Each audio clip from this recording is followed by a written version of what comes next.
60,000 से ज़्यादा लीड कुशेश्वर स्थान में जदयू कर चुकी है और वहां 15वें राउंड की गिनती हो चुकी है और 16वें राउंड की गिनती प्रारंभ हो चुकी है। तो वहीं तारापुर में 8वें राउंड की गिनती शुरू हो चुकी है और 8वें राउंड की गिनती के बाद 3200 से ज़्यादा से आरजेडी प्रत्याशी आगे चल रहे हैं।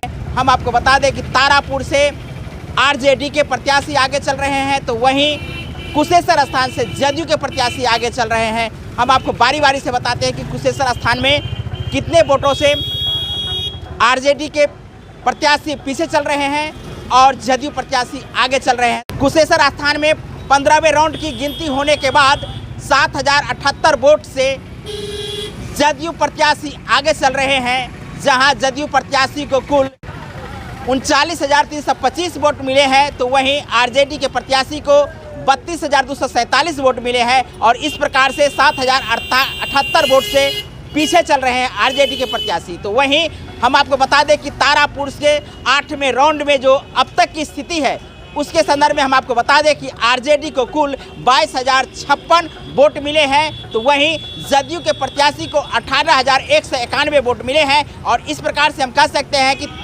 3,365 वोट से पीछे चल रहे हैं जदयू प्रत्याशी और आरजेडी प्रत्याशी 3,365 वोट से आगे चल रहे हैं।